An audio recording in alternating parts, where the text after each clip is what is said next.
Today on the Lazy RPG Talk Show, we're going to take a quick look at the Blades in the Dark expansion that just came out.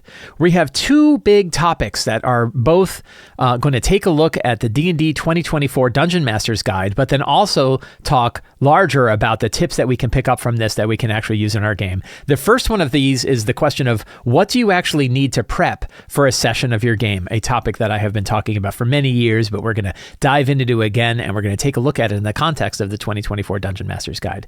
We're also going to take a look at encounter building with the Lazy Encounter Benchmark, something else that I've spent a significant amount of time working on, and compare that to the encounter building guidelines that are offered in the D&D 2024, all today on the Lazy RPG Talk Show. I'm Mike Shea, your pal from Sly Flourish, here to talk about all things in tabletop role-playing games. The Lazy RPG Talk Show is brought to you by the patrons of Sly Flourish. Patrons get access to all kinds of tips, tricks, tools, adventure scenarios, city source books, all kinds of stuff to help you run your fantasy role-playing games. You also get access to the awesome Lazy RPG community, the Sly Flourish community over on Discord, and you get to help me put on shows like this. To the patrons of Sly Flourish, thank you so much for your outstanding support. I missed it when it first happened, but there is now an official Blades in the Dark expansion called Deep Cuts that was made by Jonathan Harper. If you recall, I ran a Blades in the Dark campaign about, I guess it'd be a couple of years back by now. We went and ran a whole bunch of different RPGs. Blades in the Dark was one of them. I had trouble running it as a game master. The style of the game didn't sit with me well, but I have huge respect for Blades in the Dark. I think it is a really outstanding role-playing game. Many people have enjoyed it thoroughly. It has this kind of steampunk heist idea going on to it. It's really fun, and there is an expansion for it called the Blades in the Dark Deep Cuts. You can pick this up on itch.io on John Harper's site. You can find a link to it in the show notes. $10 gets you access to this whole thing, and let's take a look at what it has. It's my first time actually really opening it. I just picked it up. I picked it up Friday, I think. So in it, you find a whole bunch of new sheets for the different kinds of characters that you can play. I really like them. Look, these are really cool. Oh, look, vampire. Oh, man, I'm in. You get to play a vampire? Oh, and cult. Yeah. Or is that a group? I think these are groups. So you can both be a cult member and a vampire. That's very cool. So it looks like new sheets are one of the things that you get in here. But I really love one-page sheets that you can print out in that sort of apocalypse world style workbooks. Here's a Deep Cut setting and systems expansion, Forged in the Dark, 118-page expansion. So for $10, you're getting a pretty good amount of stuff. I have not looked at it. This is literally the first time I'm opening it up. So it looks like it's got a lot of cool stuff, though. I'm a big fan of all the stuff that I found in Blades in the Dark. The idea of clocks worked really well for me. So it was no problem. I did not get a preview copy of this. I went and picked up my own copy for $10. If you are a fan of Blades in the Dark, check out the Blades in the Dark Deep Cuts. It showed up on my radar. It wasn't something that I immediately heard about. So I heard about it on another show. I was over on Morris's Unofficial Tabletop podcast on Friday, and they mentioned it, and I was like, ooh, and during the podcast I bought it, and I'm like, well, it cost me $10 to be on this podcast because I picked it up. So I think it's pretty cool. So take a look at the Blades in the Dark Deep Cuts, now available on itch.io. Link is down in the show notes. What do you need to prepare for your session? It's one of the reasons why you hear me as often as you might, is because I don't think many books, if any books, do a really good job of telling you what to do when you need to sit down to prepare for a fantasy role-playing game. There are definitely some systems that do. One recently that I heard about was Mothership, where people were talking about how Mothership says, take a piece of paper and write this stuff down. The game Dungeon World, the fantasy version of Apocalypse World, had a really good idea of like, this is what your first session looks like and the stuff you should prepare for it, and this is what your other sessions look like. And many of those ideas are ideas that helped inform my decisions and my thoughts about building the 8 steps from Return of the Lazy Dungeon Master. So I have my own sort of instruction for what to do when you're sitting down and prep your game.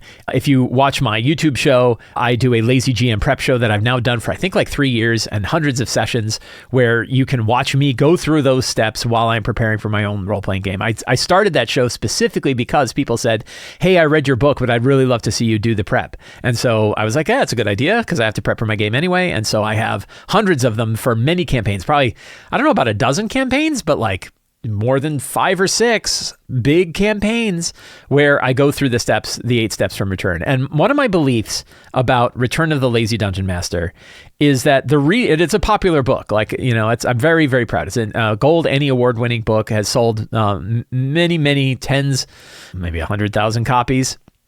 It's done very, very well. And I think one of the reasons why it's done really well is that it really narrowed down that topic of like, here's what you need to do when you're sitting down to do your prep.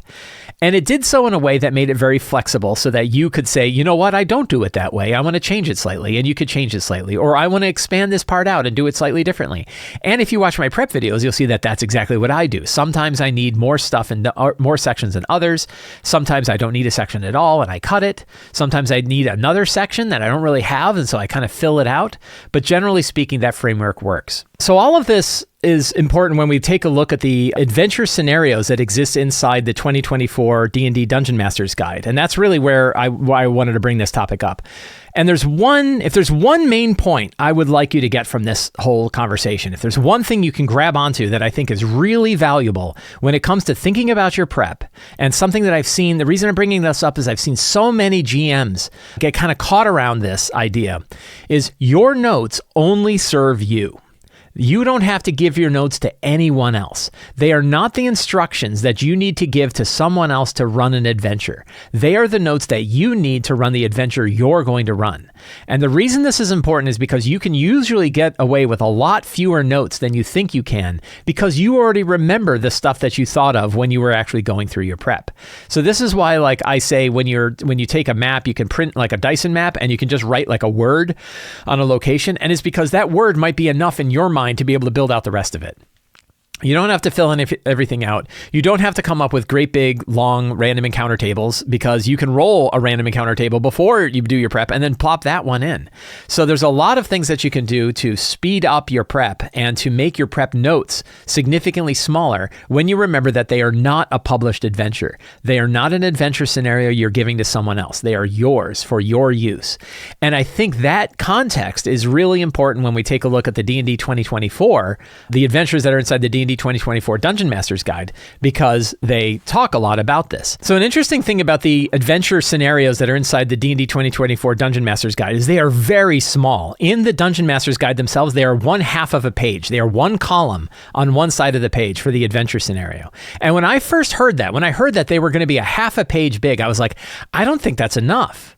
And not even enough from like the sense of someone writing an adventure for me to run, which is certainly very, very brief.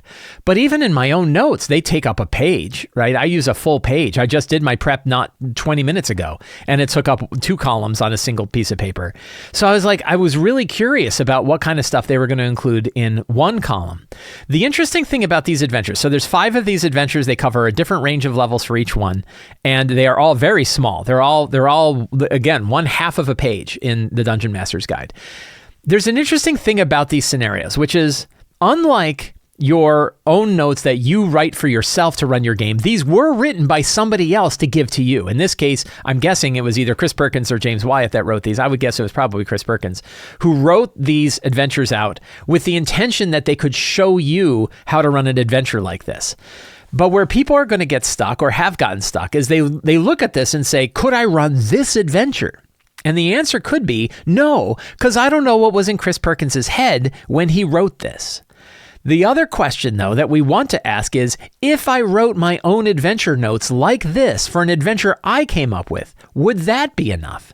And the answer to that might be yes, because a lot of the context that's missing from these notes, you would have in your head if you were the one that wrote it in the first place. Chris Perkins had ideas about how this was going to play out, and he might be able to take those notes and then run an adventure like that, playing out from the stuff that he knew. So that's one of the things that I think is a hard thing to understand about the adventures in the Dungeon Master's Guide, is they are not published adventures. These are not adventures that a designer at Wizards of the Coast wrote so that they could hand it to you so that you could grab it and run with it. Now, maybe you read this and you're inspired enough to say, I actually could run an adventure from this. Like maybe I have to add a few things, or I have to style it differently than I normally do. But generally speaking, I can run an adventure. Yeah, I could run this adventure, and I probably could. When I look at these, I could probably run them. You know, there's the first level. I'm going to kind of focus on like the Fouled Stream, right? The first level adventure that's there. And we looked at it. So that's the context that I think is important. You can see like it literally fits on one screen, right? I can almost fit the entire adventure. I think I can fit the entire adventure on one screen. So one question when we look at this is, if we were to write our own notes this way, if we were to kind of sit down with a piece of paper and say, I've got a bunch of people that I'm going to entertain later today with a game, what do I need in order to fill it out? Is this enough? Is this the kind of notes that I could keep? So that's something that I really wanted to keep in mind. Can you really get away with a half a page of notes? Are these enough? But one question I had, and this is something where I get stuck in my own rut, I think a little bit about the expectations from Return of the Lazy Dungeon Master and the things that work for me is, this is all great, but I don't know how I'm supposed to start my game. I don't know what the first thing is that happens. I don't know how to take the characters and bring them in. So these adventures have things like a situation. An alien fungus in a cave is polluting the stream that flows past the village of High Erie. The fungus has spawned vile creatures in and around the cave. That's the situation. And the hook is, the folk of High Erie are noticing fungal growths on the riverbanks and a layer of scum on the water. The characters might live in the village, or a contact in the free city of Greyhawk might ask them to investigate. That's really everything you have about how to get started. And that doesn't tell you how to get started. And that's why, again, I, of course, think that what I have come up with is the right approach, which is a strong start. A strong start is step 2 of the 8 steps of Return of the Lazy Dungeon Master. The first step being review the characters, which isn't in here, but other parts of the book talk about the fact that you should understand your players and things like that. But I really think that, like, what do I do when I sit down? I got a bunch of friends of mine, they're sitting around the table, or we're sitting on a virtual tabletop. We're getting started. They're still talking about real life things, and I need to get them into the game. What do I do to bring them into the game? What's that first thing that happens? And I don't think you can sort of, and many GMs do this, which is you start passively. You're in the city, you're in the village of High Erie. There's a tavern nearby, there's a blacksmith shop, there's a town council, and there's a bunch of villagers walking around like stuff like that. What do you want to do? Oh my God, that's, I don't know, I'll go to tavern, I guess, right? I don't know, I'm going to go to the blacksmith and see if they got any fancy swords. I don't know, I'm going to wander around, right? The problem is that, like, that doesn't give anything to the players to say, hey, here's this thing that's going on. A strong start is far better. And an example of a strong start for the fouled stream, when maybe, like, if you're a good improvisational GM, you can come up with this, is you're walking through the village of High Erie along your journeys. All of you have traveled for some time, but you're relatively well rested. Nothing really occurred. When all of a sudden you hear a scream, and a woman comes running from the nearby river, and 2 twig blights are chasing her away from the river. They are covered in weird mushrooms that are popping as these things chase after the woman. What do? That's a strong start, right? The strong start is something happens. It doesn't always have to be combat. In that case, it's combat, but 2 twig blights is going to be pretty easy to beat. So it's mostly like, come to the defense of the woman, and then the mayor will come out, and now you have a few things. Not only do you have a hook, which is weird mushroom-covered twig blights have come out of the river and chased one of the villagers, you also have a situation to draw them into the game at the same time. So to me, the strong start is more useful than a situation or a hook to tell me as a GM, or remind me, since it's my own notes, what I need to do to get things started in the game that I'm going to run. So I'm a big believer in the strong start as a way to go forward. And when I look at these don't tell me how to start. Now, again, Chris Perkins wrote them, and if he was running them, he probably would know how to start, but he didn't write that down, right? Now, maybe if you wrote your own notes and you said, well, here's the situation and here's the hook and here are the scenes, maybe you would have enough to know where your game was going to start anyway, and you didn't need to write it down. I myself think it's very valuable to write down what's the first thing that happens. My last game, which I just did the prep for recently, the strong start was Tamarly Morris Gemborn takes a walk. Right? The local pain in the ass lord of the well station that they're at is walking around, both desiring to be worshipped by the people around him and also to be kind of checking on everything, even though he doesn't know what to check on. Not a combat situation, but something is happening that's going to draw the players into the game. So I think that's something that's really interesting. What are the connectors? One of the things when I look at this is, how do you get from point A to point C? We have these encounters that says, like, a mile upstream from the village, a stream flows into the river with a little wood on the river's side, from a little wood on the river's south side. Characters can tell that the stream is a source of the pollution. Well, what got them from High Erie to go investigate the stream and go to the first fork? Also, you got to the first fork, but what's actually at the first fork, other than that you see that there's a corruption there, right? journey upstream. So I guess they're continuing to go upstream. And Bora Grove, a kindly Trent, keeps watch over the wood and meets with the characters as they follow the polluted stream. He knows the source of the corruption is inside a cave. He gives the characters a magic acorn to swallow it, does this other thing. Okay, so that's pretty interesting. But like, I guess the idea is they continue to follow the stream, but there's nothing that's really telling me how to get from point A to point B. Now, maybe it's still enough. Maybe, again, if you wrote these notes yourself, you would know how to get them from point A to point B. You don't really need to spell that out every time. So, but that was something when I looked at this, I was like, I don't know that I don't really have connectors in my own notes. There isn't like a step in return for connectors to get people from one scene to the next. But if you look at the scenes, generally when I outline the scenes, and maybe this is good enough, is I know how they're going to get from one to the other. So that might be enough for me to figure out how they're getting from one place to the other. One thing I really like is they talk about one of the maps, right? So here we have the corrupted cave, and it says, use the Underdark Warrens map in Appendix B. We're going to open that up so we can take a look at it. So that's the Underground Warrens map. And it says, ignore the secret door and the inner chambers behind it. Close off the tunnels leading off the map to the southeast and north. The characters enter the cave in the southeast following the stream. The cave's main features and inhabitants are as follows. So you kind of like cut off, where does it have the secret? I don't see the secret entrance. So it starts in the southeast. Oh, I guess so. You can ignore this whole inner area here, right? And instead you just fill it out. One thing I really like about that is the idea that you can go ahead and take a published map and modify it to support your adventure. That's a really good lazy trick, right? I'm going to make a statement, and many of you may hear this and put your hands over your ears and your eyes are going to bug out and go, what? You don't have to make any maps. You don't have to make any maps. There are so many maps on the web. In particular, Dyson Maps. Dyson was the artist who made this map for the Dungeon Master's Guide. And there are, I think, like 12 or 15 maps like this in the Dungeon Master's Guide. But Dyson on DysonLogos.blog is 1,300 maps of this style. And these maps work great. I've been using them for years now. They're fantastic maps. They're great. You can modify them easily. You can twist them and you can turn them. You can turn them around. You don't need to draw maps. You can if you want, but don't pretend that you need to. You can if you enjoy drawing a map out for a thing, and I've done it from time to time, but a lot of times I'm busy, and a lazy trick is grab a map and modify it and do what they say here. Scratch off certain areas. You say there's a rock area here, and you can print out that map and you can draw little areas that block off just a section of that map so that you can use it for your own game when you want a smaller map. Really good trick. I'm glad they use it in here a bunch in their own things, and I think that's an outstanding lazy trick. You don't need to make a map. With all of these different adventures, like I've been poking at the level 1 adventure, but if you look at all of the adventures, one neat thing about these adventures, they all cover a different variety of types of adventures and show you how that could work. Like there's only 5 of them in here, but each of them kind of gives you an idea of what they're looking at. There's exploration and dungeon crawling. There's negotiating a situation. There's one for long distance travel. You travel for a big long while. That's the one where you're getting betrayed by your NPC the whole time. So it turns out you're wasting all your time. But other than that, you're traveling for a long time. And then there's one for dealing with a social situation.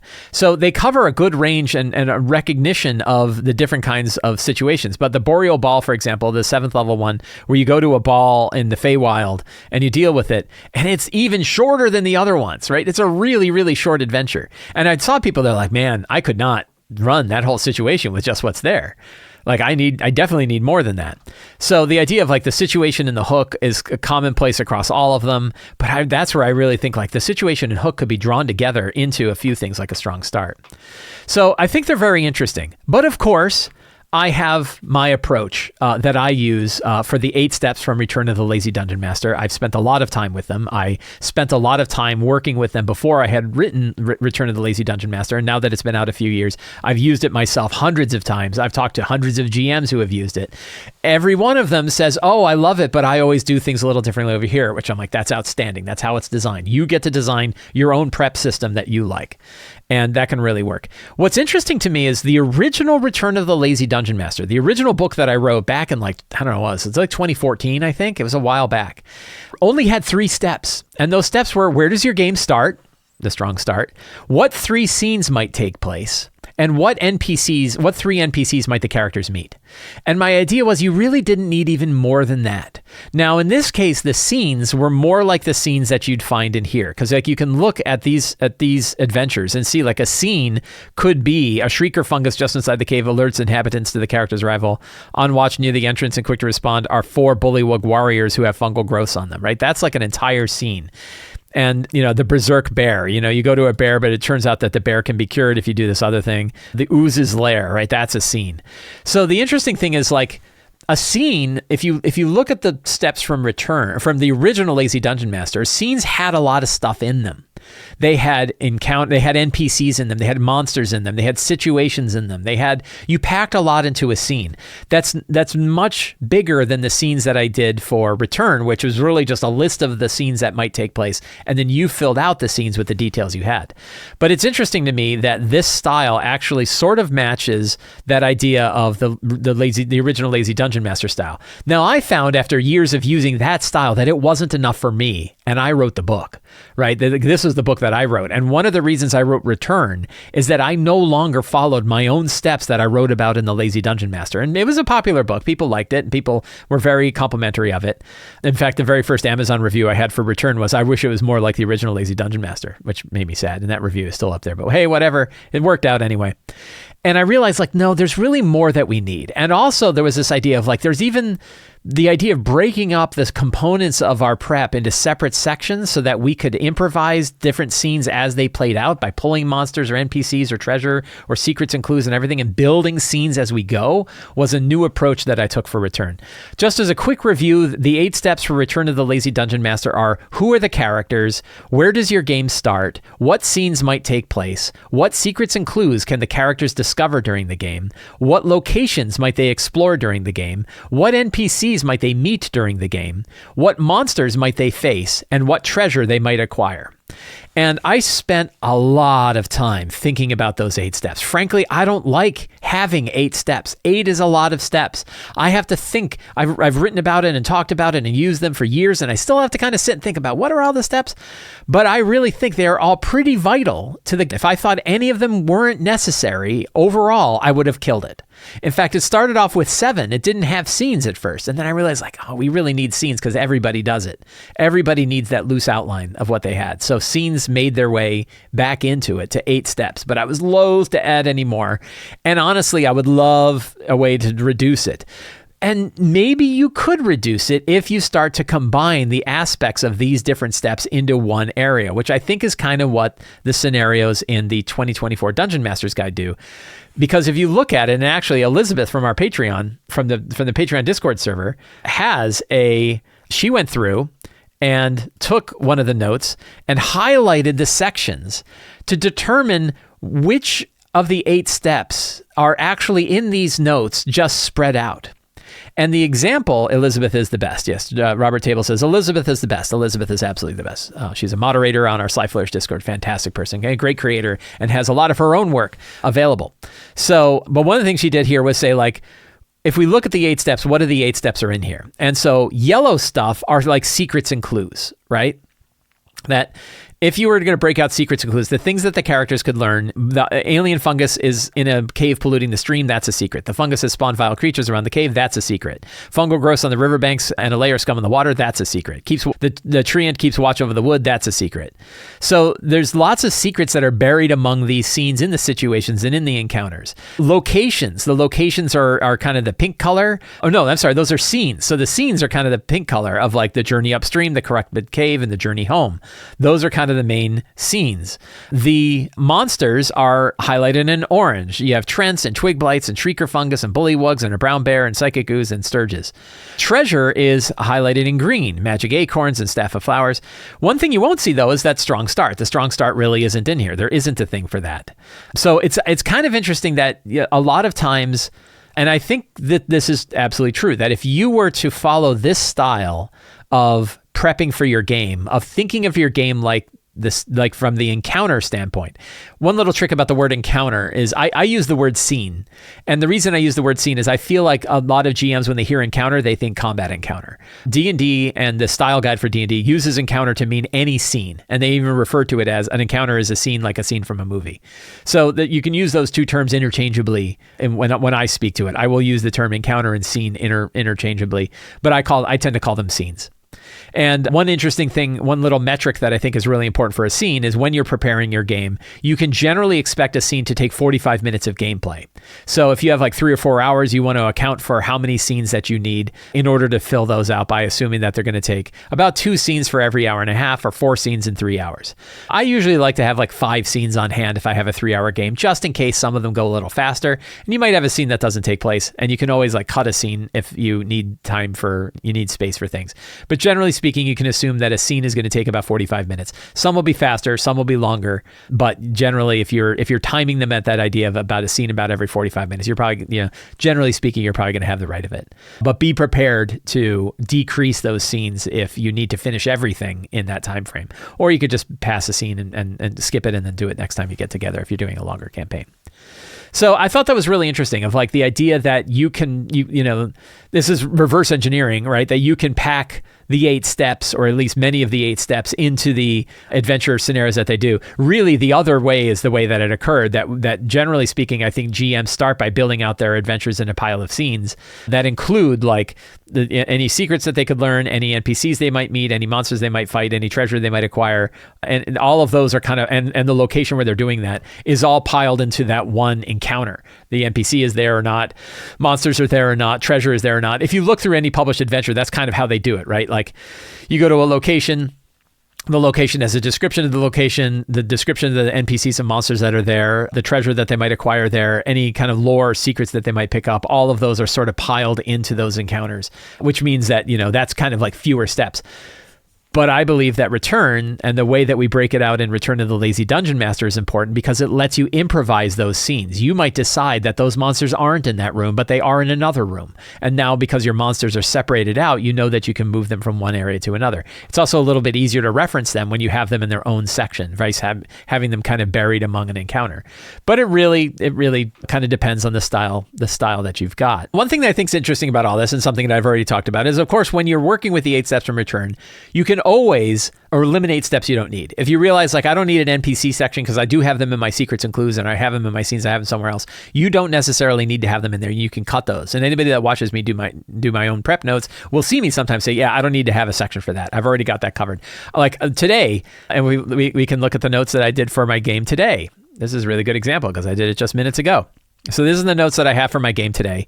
I have the characters because I like to have the characters in front of me. I want to have their names. I want to have their thoughts in there. I have my strong start, which is, 6 words is enough for me to know that that's all I need. I don't have to explain what's going on here or why. That's just a reminder to me about what's going to happen. I'm not giving it to you so you can run this adventure. I'm keeping it myself so I can run the adventure. But here I have scenes, right? And I have like traveling down the mountain path, and I have the path as the eastern mountain range, south of the 440 fingers, large fungi with floating balloon-like pods anchored. I stole that from an encounter scenario inside the Game Master's Guide, and I said hobgoblin brigands, former soldiers who are hostile and desperate. So I've got location information, I've got monsters in there. I did list my monsters out separate. I wrote hobgoblins in my monster section. Probably didn't need to do that. But I already have my location in there, which is why you don't see a location section of these notes. I was like, you know what? I don't really need to fill them out. I also didn't have time. I'm kind of done. But you can see, like, I've got tons of secrets and clues going on in here. I've got a lot of lore in the game that I'm running. And I really think the lore is important. And I think that the adventure scenarios that they have in the Dungeon Master's Guide don't offer nearly enough lore or ideas of the world that they're going in. What I think's interesting about this is if you look at Dragons of Stormwreck Isle, the latest starter set, the D&D starter set, which was written by James Wyatt, it's fantastic. It is a really, really good adventure. And one of the things it does is it's both a fantastic introductory adventure for DMs and players to learn how to play D&D. But it already has a lot of lore in there. It's got stuff about Orcus. It's got stuff about the Nine Hells. It's got stuff about Tiamat. It's got stuff about Bahamut. It's got like lots of lore going on in there that you as a DM can grab onto and learn from. Especially as a new DM, you don't know any of this stuff and you can learn from that. The 2024 Dungeon Master's Guide has a lot of that lore. It's got a fantastic cosmology section that talks all about the outer worlds. And a lot of the stuff about the outer worlds is stuff you could learn even if you don't go to the outer worlds. You just learn about the outer worlds. Big Greyhawk section that's got tons of like specific nouns about the specific nouns about Greyhawk that you could grab onto. And it's got the lore glossary with lots of things like who was Hadar. I thought that was interesting. Hadar is a big dying sun, a big angry dying sun. I didn't know that. So lots of different lore that you can pick up in there. That lore needs to be in your scenario in these sections. That's why secrets and clues is such an important thing for me. Look at it. It dominates my notes, right? It is half my notes are those secrets and clues in this case, because that's the stuff that's really going to make this game different than every other game my players play. My players have been playing for decades. We have more than maybe like 200 years worth, 300 years worth of experience playing D&D combined at that table. I gotta make interesting new things for them to learn, and that's in Secrets and Clues. Fighting hobgoblins, they fought hobgoblins before, but why? And what can they learn about these particular hobgoblins and what's going on with them? That is the interesting thing. So, that's where I really feel like some stuff needs to be filled out more than we might think. One other little bit, and this is really for continuing adventures, is like one of the things that I want to expand upon on the 8 steps is that idea that one of the things you can do, and I do this typically in the scenes section, is what are the options that are going to lead the players down the next path? So I think it's really important to focus on the notes that you need in order to run the game that's in front of you. I've got a game that's going to be happening in an hour, and I need to have notes together for that section for an hour. I've got a game in an hour, and I want to focus my time and attention on that game. I want to make sure that game is going to be as fun as I can. However, if we're getting to the end of that scenario, I want to know what's going to happen next. And a lot of times what I like to do is offer 3 options that the players can grab onto to decide where they want to take the game next. I like 3 options. I like to make them pretty different so that they can really steer the kind of game that they want to steer and that they're not just following one significant path. So one of the things I will do is in those scenes, if I believe that they're coming up to something next, I'll say, here are the other next 3 options of things that are going to occur. Which one do you want to pick? I don't have to worry about that today, because today I don't think we're going to get through everything that I'm planning to run. We got a lot of stuff going on in today's game. So I don't believe that I'm going to have to come up with that option next. But I probably, the game after next, absolutely, I'm going to have to say, what are the next ones? So that's something that I do. Another thing I've been talking a lot about is the idea of printing a map and annotating it by hand. You could take those maps in the back of the Dungeon Master's Guide. You could take a picture with your phone and print it to, I don't know, your school or your office printer or whatever if you don't have your own, or you could print it on your own printer. Printer's pretty good investment, I think, for a Dungeon Master. Even if you're playing remote, it's nice to have physical stuff. And take a pen and just annotate it. And I've talked about this on Sly Flourish. You don't need to put tons of detail about every room, right? You can come up with that. Maybe you need more details if you really want to fill it out. But I think like stretch your improvisational muscles a little bit and write smaller room descriptions, and then think about what would be there and talk about that at the game. Use that to help you improvise and come up with stuff.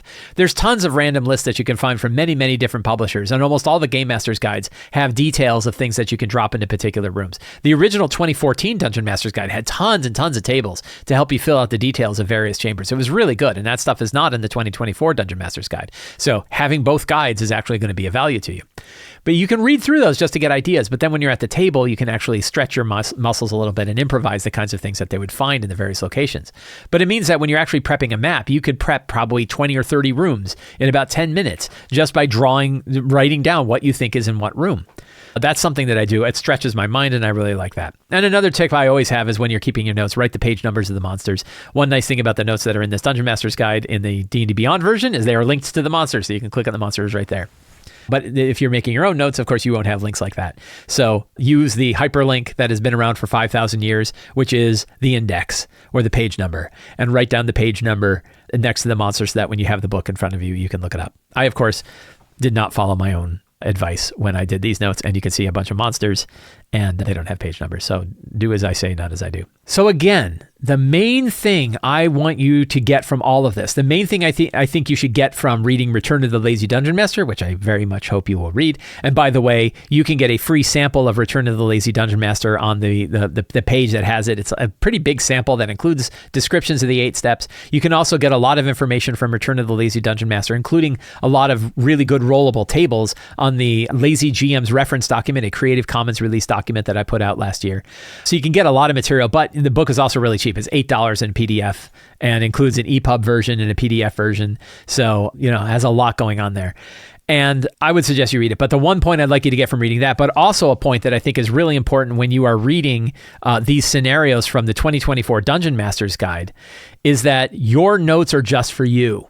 You only need to follow the steps that you need. You don't need to follow any other steps that anybody else is doing. You don't need to look at the way that I prep my game and say, well, I'm going to prep it exactly like Mike does. You prep the way that you need it. The only thing I would recommend to you is try to prep as little as you need in order to run the game that you need to run. That you can let the game itself fill out all the details as you're running it. You may find that there are things that you really struggle to improvise. I'm terrible with names. I always need to write NPC names. I need to have a list of names in front of me, and I need to remember the names of previous NPCs because I'm terrible with names. I cannot improvise them very well. A lot of people can't improvise those really well. Details for rooms, I don't really have a trouble with. Motivations for NPCs. I've heard other people that have talked about how it's really hard for them to get in the head of an NPC and really come up with something, so they need more notes about NPCs. For me, I usually have the name of the NPC, and that's all I really need, because I can already know who they are, what they want, and I can get into their head and think, if I am Master Kiprak, the secret cult leader of the lower left hand of Nakresh, whose holiest duty is to steal from the Dragon Empire, I already know how to act. Oh, and by the way, I'm really smart. I already know how to act. I know how to put myself in Master Kiprak's shoes, and then when the characters are interacting with them, I know how he can work with them. I know how that can play out. And a lot of times, even if I didn't think about that ahead of time, I can improvise a character pretty well.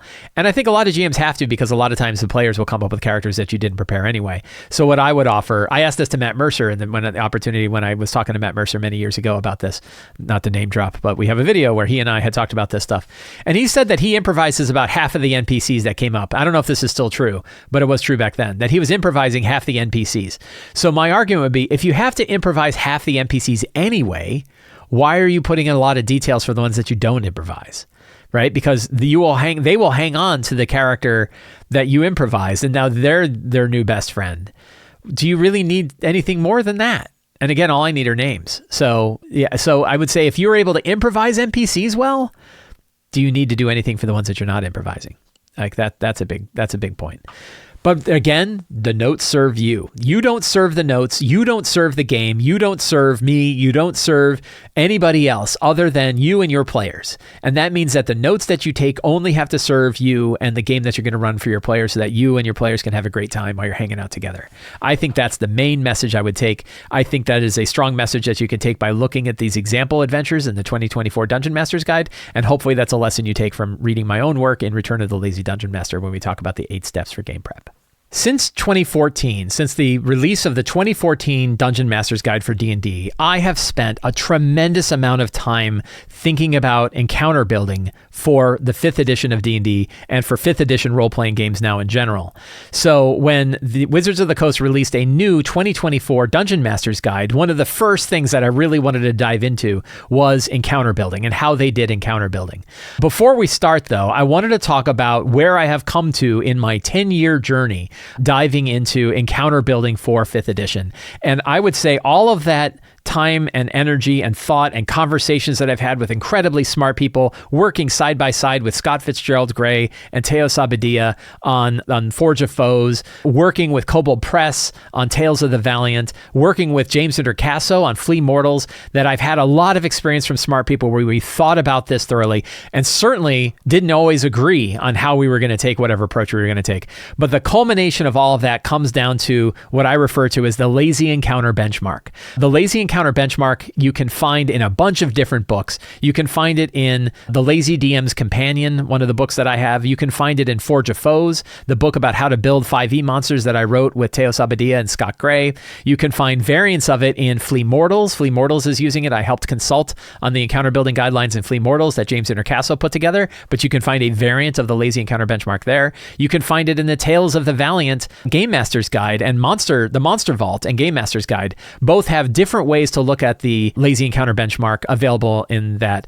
It is also on my website, and it is available as under a Creative Commons license, so you can use it in your own published work if you want, in the Lazy GM's resource document, which you can find linked in the show notes. But a quick description of the Lazy Encounter Benchmark is, and some of you may be bored because you've heard me talk about it in forever. The lazy encounter benchmark comes down for two steps. Step one is you design an encounter based on the fiction of the game first. You don't sit there with a budget and decide exactly what kind of monsters you want to have for what sort of difficulty. Can you do that? Absolutely. But that isn't the approach that I take. Instead, what I say is battles come and combat situations occur organically during the game. Let them occur organically during the game. Sometimes it's just two drunken hobgoblins at a table and you and your six level characters walked in and saw the two drunken hobgoblins. You don't have to worry about the difficulty of that. But another time you might have kicked in the door and you see an entire goblin phalanx who's working on their martial techniques for defending themselves against powerful fighters. And you're like, oh man, this is going to, and by the way, they got their two hired Etten guards that are behind them. So you get to decide based on the story and the fiction of the game first, what kind of monsters make sense. Step two is to decide if you think that might be inadvertently deadly. Have I set up a situation where the characters could get wiped out and I didn't mean for that to happen? Now, you probably shouldn't plan an encounter where you do mean to wipe out the characters, but certainly there might be times where you say, I expect this to be a high challenge, so the fact that this isn't meeting the benchmark is okay, because I have other information about the characters and the situation and the scenes to know how that's going to go. We're going to talk about that in a bit. But I have a very simple way to handle this benchmark. An encounter may be deadly if the sum total of monster challenge ratings is greater than 1/4 of the sum total of character levels, or half of the sum total of character levels if the characters are above 4th level. That's the lazy encounter benchmark. The benchmark is a number, a single number, and that number comes from adding all the character levels together. So if you have six level characters, that would be 36. And because they're above 5th level, you divide that number in 2. So now you have 18. So your lazy encounter benchmark for that group is 18. Let's say you have 6 3rd level characters, that's 18 total, but that one you divide by 4 because, I gotta do math because I'm terrible at math. In this case, if you have 3 6th level characters, that's a total of 18, and you divide that by 4, which is actually 4.5, but we're just gonna round it to 4, which means that generally your encounter benchmark for 6 3rd level characters is about 4. There is one other element to the benchmark though, which is a single monster may be deadly if its challenge rating is greater than the average of the character levels, or 1.5 times the average character level if you're above 5th level. So even though you have a benchmark of 4, if you were to drop a single CR4 monster against your characters of 3rd level, that monster might be too much. But a 3rd level, a CR3 monster would be okay. So, just to reiterate, an encounter may be deadly if the sum total of monster challenge ratings is greater than 1/4 of the sum total of character levels, or half the sum total character levels if the characters are above 4th level. A single monster may be deadly if its CR is greater than the average of character levels, or greater than 1.5 times the average of character levels if they're above 4th level. That's the entire benchmark. You don't need a table. And once you kind of wire that into your head, you never need to look at a table again. You can just look at your characters, come up with a benchmark, write it in your notes, then let your characters happen organically. And then on occasion, you might say, this one feels tough. Is it too tough? Did I double the benchmark? Sometimes I've done that, where the number of monsters in the CR, the monsters, was twice the deadly benchmark. And you're like, oh, and then you're like, well, is the situation going to allow for that to still be okay? The answer could be yes. So that's the benchmark that I came up with. And there are a few other ways to think about this benchmark. One is that you can pre-calculate it during your prep. So if you know, I'm going to have 5 4th level characters today, since they're 4th level, it's a 1/4. So that's going to be a CR 5. That's very easy for me to figure out. So the max, the lazy encounter benchmark is 5. And the max, because they are 4th level, is 4. So you write 5 and then put a 4 next to it. You can see I have an example here where I have 4 and a 3. I just keep that in my notes. That way, even during the game, while I'm doing it, I can quickly do the math and go, ooh, that's going to be too hard or not. That doesn't mean you have to change it. Just because it went over the benchmark, if the scene made sense for that, and if the characters have ways to deal with it, either by running or getting the drop on the monsters ahead of time, it might still be fine. But it's just giving you information about what's going to happen. It does not dictate to you what you should do. It's just information that you get to use. That's a critical component of this benchmark. I have some rules for scaling for particularly powerful parties as well. So if you find particularly a tier 3 and above that your characters are really powerful, they're suited out in magical items, the synergy of the characters is really strong, they have lots of options that they're using that make them powerful, and you find that the deadly benchmark is not a deadly benchmark at all. In fact, it's maybe a medium encounter, and you want to jack it up a little bit so that you actually know what deadly is again, you can add this optional rule. And the optional rule is above 10th level, an encounter may may be deadly if the total of all monster challenge ratings is greater than 3/4 of all the character levels, or if the total of monsters challenge ratings is equal to the total character levels of characters of 17th or higher. That one jacks the benchmark up a lot. It means that if you hit 11th level, so you don't want to do it automatically. Again, the gauge is to help you give information to you about whether or not you think a battle might be inadvertently deadly. So you decide if you're going to jack the benchmark up because you're like, yeah, I've run encounters that are well above the benchmark and they're storming right through it. Well, then you can jack the benchmark up, so that gives you more information, right? So that's another way. If you want another way to look at this, there's a version of this chart available in the Game Master's Guide to Tales of the Valiant, but it is also available in the Lazy GM's resource document and I made it available here, which is a little bit easier. If you know what level your characters are and how many characters you have, you can quickly get the benchmark. If I have 5 4th level characters, I have a 5, and it tells you the max CR of 4. As if you just don't want to do the math, you can have this. You can take this, you can print it out, you can put it in your notes, you can do whatever you want. There's a markdown version available in the Lazy GM's resource guide if you want to stick it in your markdown notes. Lots of different ways you can do it. And one thing I did here, this is all just the benchmark. The math is not any different in this than it is in the benchmark in general. We have different tables of Forge of Foes where we tweak them based on different encounter types and stuff like that. But generally we have this. And you'll notice that when we get to 11th, there's a range of like 28 to 41. This is where the benchmark changed and shifted, right? And the lower number is assuming no modification to the benchmark because of their power. The higher one shows that it's higher. But it's giving you a range because once characters hit those levels, the variance of difficulty of encounters is so wide, I wanted to offer a range. And you can see it gets really extreme. When you have 6 characters at level 20, the benchmark is somewhere between 60 and 120. That's a lot of CRs. 120 CRs of monsters. That's like, I don't know how many, 6 pit fiends or something like that. It's a lot of monsters. And then still gives you that what's the CR benefit of that. So that's important. Big important part of this is treating it as a loose gauge, right? This is not defined math. I am not guaranteeing for you that a battle will be deadly or not. It's a very loose gauge, and many, many things can change whether or not this gauge is accurate or not. That include the fight features significantly more characters than foes. The character's goal in the encounter can be achieved without eliminating all the monsters. The environment favors the characters. The monsters come in waves instead of all at once. Foes are distracted or in disadvantageous positions. The monsters are all surprised. The characters have spells or features well suited.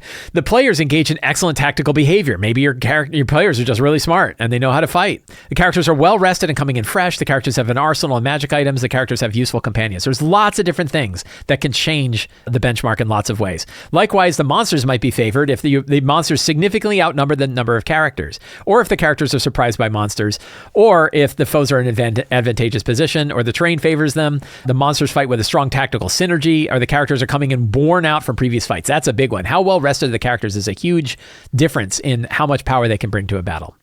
So those are all things that mean, again, the math is loose. Don't hang on to it too tight. This is probably the number one thing that you can understand from this, other than having the benchmark handy to make it easy for you, is recognize that you will not be able to determine exactly an encounter goes. And that is because you are rolling a 20-sided die most of the time to determine what happens.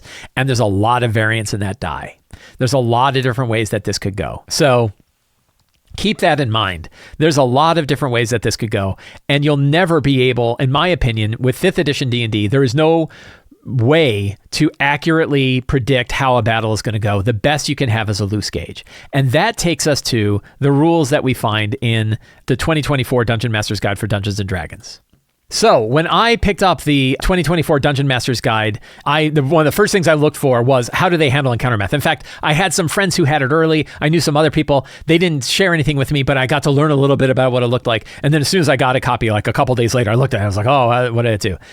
One thing I will say right up front is the new encounter building guidelines they have in the 2024 Dungeon Master's Guide are far superior to the encounter guidelines that they had in the 2014 Dungeon Master's Guide. And the reason why is there is no weird 2-dial system of a multiplier that changes the overall challenge of a situation and the budget that you have available to it based on how many of these other things. It was basically like having 2 dials that had connectors between them, but you didn't know what the connectors were. So if you turned one dial, all of a sudden the other dial would shift. You turn the other one and it would shift shift the other way.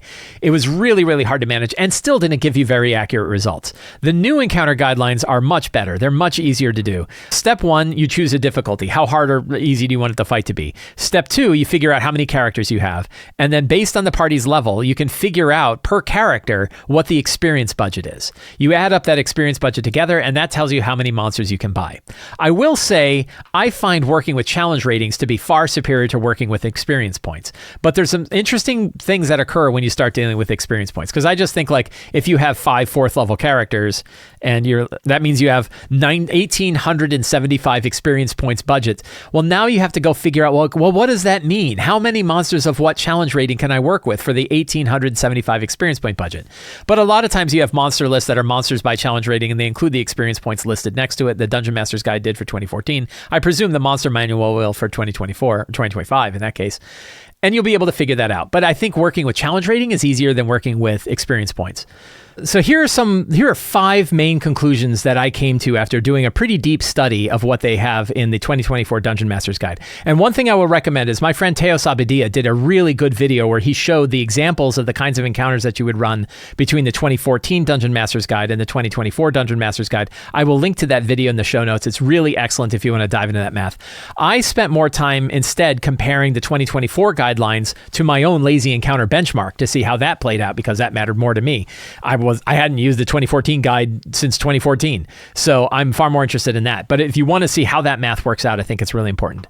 5 conclusions that I came to. Number 1, the 2024 rules for encounter building are far improved from the convoluted and inaccurate rules of the 2014 Dungeon Master's Guide. The 2014 Dungeon Master's Guide rules are a pain in the ass to use, and they never helped you really understand the difficulty of battle anyway. 2, the 2024 encounter building rules match up well with the lazy encounter benchmark. They're close enough in most areas that you can use whichever one you prefer. So you're not likely to build an encounter using the lazy encounter benchmark and have it be completely different than the kind of encounter you would build with the D&D 2024 guidelines, except in a couple of circumstances that I'm going to mention. And these are those circumstances. The D&D 2024 Dungeon Master's Guide produces particularly dangerous encounters when pitting a high number of low challenge rating monsters against the characters. I'm going to show you what we can look at with that. And likewise, the D&D 2024 Dungeon Master's Guide overvalues high CR monsters, making it harder to add more monsters to defend your bosses. The way the budgets work mean you have fewer monsters at higher challenge ratings and many more monsters at low challenge ratings because they use experience points, and experience points go up exponentially. They don't go up linearly like challenge rating does. And of course, this is going to come as no surprise. I still prefer the lazy encounter benchmark, and I still recommend it because I think it has many advantages over using the table in the Dungeon Master's Guide. A particular one is you can memorize it. Right? That if you spend time with the lazy encounter benchmark, if you remember to add all the character levels and divide by 4, if they're under 5th level, or divide by 2 if they're over 5th level, and that is your general encounter budget. If you can remember that, then it's way easier to use, and you have that benchmark. And because you know it's a loose benchmark, because this is not going to come up with any more accurate results than any other way, you can keep that in your head, and you never need to look up anything in a table or use a tool or whatever. You just have it in your head and off you go. I already talked about the lazy benchmark. So when we're comparing the 2024 guidelines to the lazy encounter benchmark, I only looked at the hard category because the lazy encounter benchmark is to show you when an encounter might be deadly. So I wanted to see when they said something might be deadly. I don't really compare it to easy or medium. And frankly, if you want easier encounters, first of all, you probably don't need to do any math at all. Just use fewer monsters of lower challenge ratings and you're going to be fine. You don't really have to worry too much. I really think having easy and medium columns is not really that important. I think, you want a loose gauge, have the lazy encounter benchmark, and it's going to definitely be easier. But really, low CR monsters with fewer numbers than numbers of characters, and you're generally going to be fine. You'll be able to know without having to do any math at all. Oh yeah, this looks like an easy fight, and that's probably going to be an easy fight. So the hard version of the lazy encounter benchmark, I'm comparing against the 2024 encounter building guidelines for hard. So now we talk about the experience curve. And I mentioned before that when you're using experience points as your budget, the experience points are going up exponentially. They're not going up linearly. So in other words, this challenge rating of a CR8 monster is double that of a CR4 monster, right? You can take CR4 monster, a CR8 monster is twice as much. However, a CR8 monster's experience point value is 3.5 times that of the CR4 monster. It's 3,900 experience points for a CR8 and it's 1,100 for a CR4, which means that the CR8 is more than double the considered power of the CR4. That alone, it shows you why the benchmark, the encounter benchmarks in the 2024 Dungeon Master's Guide underweight low CR monsters, i.e. it will allow for many more low CR monsters than it will high CR monsters, and that's because it's an exponential curve. It means that a high CR monster is going to be significantly more expensive in your budget than low CR monsters will. But that can create some really weird encounters where low power monsters are actually, the encounter's more overpowered because they're low CR monsters. But here's an example. I made a table. This table is very similar to the one in Xanathar's guide. And you can find a link to this article. I haven't published it on Sly Flourish yet, but it is on Sly Flourish, and I will link to it in the show notes. This one shows you the actual challenge ratings of the monsters depending on how many monsters per character you face. So if you have one monster per PC, you can see that like a level 3 character can face a CR1, or a level 8 character can face a CR5, right? And that shows you the one per PC. But you can see like when you drop to the 2 monster, it doesn't drop by half. Instead of 4, it's 3. Instead of 5, it's 3, right? 7 is 4. It's more than half, which means if you're facing 2 monsters per PC, those challenge rating of those monsters is going to be proportionally higher than if they're facing fewer. And that goes up even more. If you have one monster for 4 PCs, like a solo monster or something like that, it's 8. But one monster per 2 PCs is 5. 1 per 1 is 4. And 2 per 1 is 2. So you can kind of see this curve where the lower the challenge rating of the monster, the more of them you're going to be able to throw, the more proportionally you're going to be able to throw at them. And the effect of that is, if you throw a high CR monster against the characters, you're not going to have a budget to be able to put other monsters in there to protect that high CR monster, which you often need to have. So the interesting thing about the experience point curve that is a real benefit, though, is if you recall in the lazy encounter benchmark, I have to have this single other line, which says a single monster should not be of a challenge rating, or a single monster may be deadly if its challenge rating is higher than the average of character levels, or the average of 1.5 times the character levels. It's kind of clunky to have to add that in there. When you're working with experience points, you don't have to add that in there because exponential experience points already cap out what the maximum CR of a monster is going to be. What's particularly interesting about that is because it caps out the CR, it means that even on hard, with 6 characters of 20th level, you still can't throw a Tarrasque at them. The Tarrasque is still considered higher than deadly. But as we know, 6 20th level characters are going to destroy a Tarrasque. I have fought Tarrasques before. I have had 20th level characters fight Tarrasques before. I have been a player fighting Tarrasques, and I have run Tarrasques against 20th level fighters. Trust me, even before all the power increase that we see in D&D 2024, they could have killed a Tarrasque. We killed multiple Tarrasques in one fight. That idea is that's not going to be hard. So what it means is I think that it is overvaluing the power of high CR monsters. Walt APR reminds me that, in fact, yes, when I was a character fighting a Tarrasque, my character did so naked because he had his tighty whities on. He had no reason to wear armor because he was getting hit on a 2, regardless of whatever armor he wrote. But it didn't matter. He still beheaded a Tarrasque. So here's some charts. Who wants to look at data and charts? So I have a bunch of charts that show the comparison of the lazy encounter benchmark compared to the kind of monsters that you would face if you're using the hard rules from the D&D 2024 Player's Guide. So this shows 2 monsters per character, right? This is if you have 4 characters, you'd have 8 monsters. What is sort of the benchmark? And we have the lazy encounter benchmark, which is the normal tier, not the high tier. We have a high version of it. That's why you can see these 2 lines are directly up to level 10. They're exactly the same. And then at 10, they start to go off. And then you have the 2 monsters per PC from the Dungeon Master's Guide. And right off the bat, that's the green line here, the high line, right? Right off the bat, you can see that their benchmark for 2 monsters per character is way above the lazy encounter benchmark. If you're using the optional rules, it's actually pretty close. And that's why I say that if you use the lazy encounter benchmark with the optional 3/4 of character levels at 10th to 16th level and equal to character levels, that's why you see these great big jumps right here, 16th to 17th level. There's this great big jump. That's because the multiplier for the lazy encounter benchmark changes.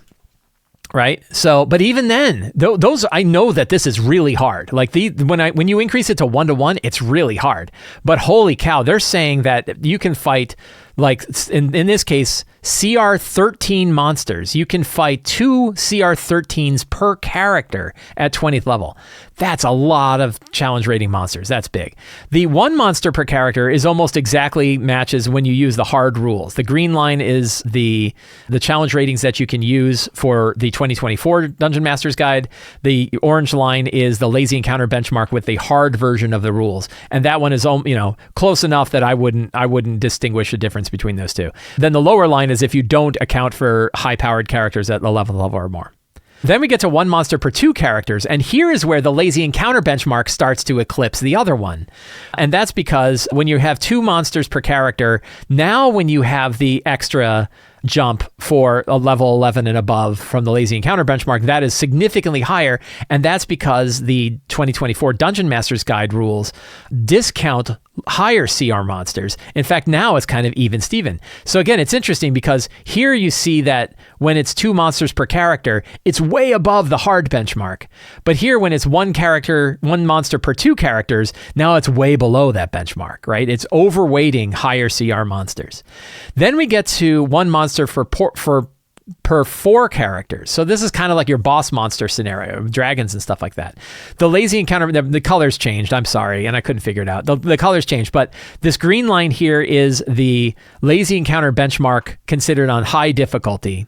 And then the other benchmarks are, again, pretty even Steven. That if you looked at actually, I take that back. The lower benchmark is above that of the Dungeon Master's Guide.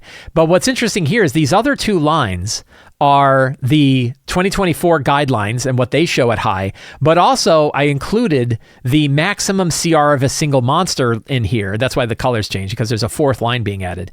So that shows you that when you get to 4, the experience point method and the what I call the Paul Hughes method, because Paul Hughes, the designer for the Monstrous Menagerie, came up with the idea of like the one time, when a monster is equal to the character's average level, that is about as big a monster as you want. Or if it's 1.5 times the average level, then that's about as big a monster you want. That's what that single monster cap is. And they follow the single monster cap directly. What this shows you is, from the experience point perspective, the benchmark works really well for a single monster to ensure you're not going to overweight a single monster. Although you still have this weird thing where you can never fight a CR 30. But what it doesn't do, and what the other benchmarks do, is tell you, yes, you can have a monster that's at that challenge rating, but they also can have friends, and the friends can defend them. And trust me, when you have like 5 14th level characters, no single monster is going to be able to withstand that. It has to be a very specially designed monster to be able to. A lot of times, if it's a dragon, they need elementals to help shake things up. They need other monsters out there to help them up. The lazy encounter benchmark has overhead available for you to add smaller monsters, fire giants that are allied with your red dragon, stuff like that, to make sure that the battle is not so easy. Think about the battles in Baldur's Gate 3. If you played Baldur's Gate 3, if you played the end of Baldur's Gate 3, you'll remember how many monsters are in that final fight. There's no way you could have just one single monster and have it be worthwhile. It needs to be a bunch of monsters. There was like 2 or 3 big fights in Baldur's Gate 3 that had a single monster, but they were really specially tuned monsters that had a lot of BS going on to keep them alive. The lazy encounter benchmark, and you can see this high curve here shows you could have up to 80 CRs worth of monsters at level 20 when it's 1 monster per 4 characters. So you can see that benchmark, and you can see that it gives you a lot of overhead to say you shouldn't have a monster higher than CR 30, but you can have up to 80 CRs. You can add other monsters up to about 80 before it really becomes deadly. And then I did another one that's kind of, just to be completionist about it, which is 1 monster for 6 characters. And again, you see that the benchmark of a single monster from the lazy encounter benchmark matches right along the lines of the experience point budget that the 2024 Dungeon Master's Guide has. However, both versions of the lazy encounter benchmark scale way higher. This 120 CRs worth here is way higher than the roughly CR 28 that the other benchmark has.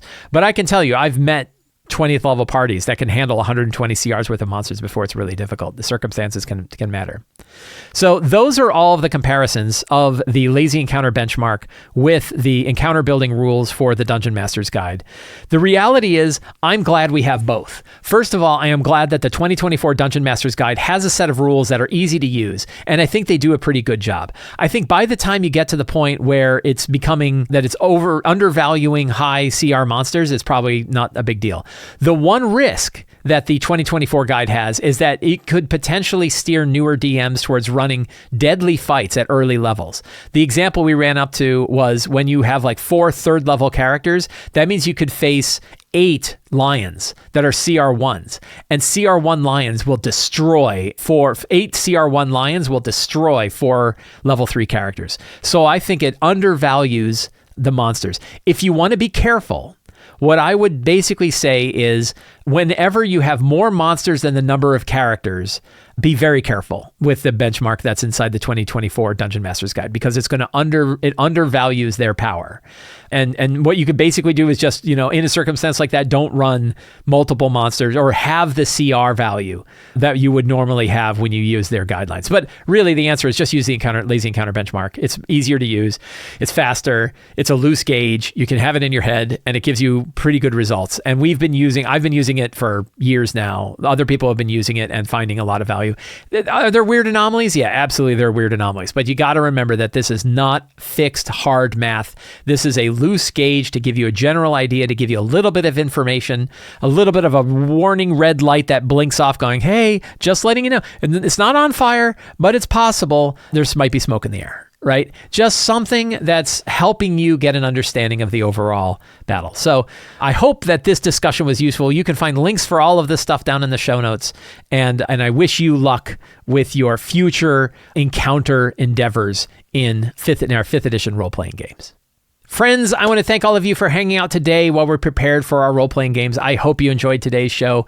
If you enjoyed the show and you want to see more stuff like this, please consider subscribing to the Sly Flourish newsletter. You can find a link down in the show notes. It's absolutely free to sign up. You get a free adventure generator for signing up, and you get a weekly RPG article sent to your inbox that includes links to all of the other work that I do. You can also join me on Patreon. Patrons of Sly Flourish get access to all kinds of tips, tricks, tools, scenarios, and other things to help you run your 5th edition games. You get access to the awesome Lazy DMs community, and you help me put on shows like this. And you can pick up any of my books, including Return of the Lazy Dungeon Master, The Lazy DM's Companion, The Lazy DM's Workbook, Forge of Foes, and more at the Sly Flourish bookstore. Thank you all so much. Have a great day, and get out there and play an RPG.